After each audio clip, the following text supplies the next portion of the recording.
जीवन के उच्च मूल्यों के आदर्श है सामाजिक समरसता के अग्रदूत श्री राम।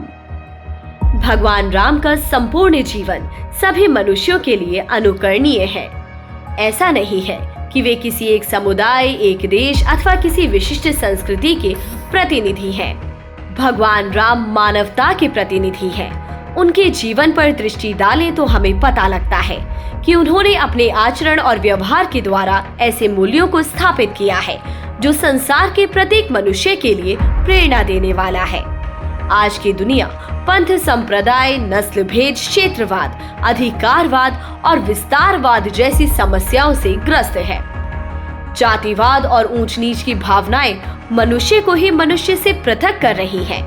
विभिन्न संस्कृतियों में परस्पर एक दूसरे पर हावी हो जाने की प्रतिस्पर्धा युद्ध और रक्तपात के रूप में दिखाई देती है। मनुष्य के असंतुलित व्यवहार ने जीव जंतु, प्रकृति और पर्यावरण के लिए भी संकट खड़ा कर दिया है। ऐसे में प्रभु श्री राम का जीवन हम सबको नई दिशा दिखाता है। एक राजा के पुत्र होने के बावजूद उनका जीवन सरलता और सादगी से प्रेरित था। उनके प्रिय साथियों में वनों कंदराओं में रहने वाले लोग थे, जंगल में झोपड़ी बनाकर रहने वाले साधारण जन थे। पारिवारिक और मित्रतापूर्ण सामाजिक संबंध कैसे होने चाहिए, श्री राम का जीवन उसका प्रतिमान है। राजा को राज्य कैसे करना चाहिए, उनका प्रजापालन ऐसा था कि आज हम एक आदर्श राज्य व्यवस्था को राम राज्य कहने लगे हैं। श्री राम ने समाज के सभी वर्गों को साथ लेकर जीवन प्रबंधन का संदेश दिया। बरसों से प्रतीक्षा कर रही भील जाति की माता शबरी के झूठे बेर खाकर उन्होंने संपूर्ण मानवता को मनुष्य के बीच प्रेम का जो संदेश दिया वह अतुलनीय है।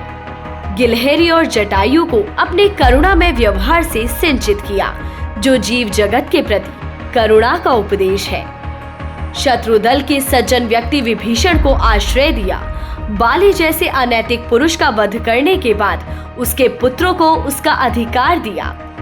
समाज के द्वारा परित्यक्ता माता अहिल्या का उद्धार किया।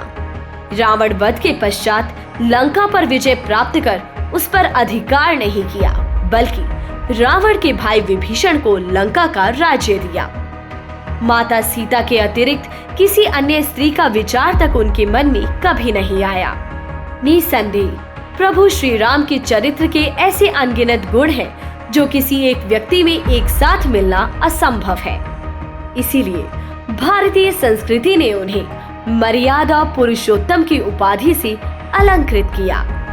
राम के गुणों का संचार हमारे जीवन में हो और हम भी राममय हो जाएं, यही शिक्षा हमें प्रभु श्री राम के जीवन से मिलती है।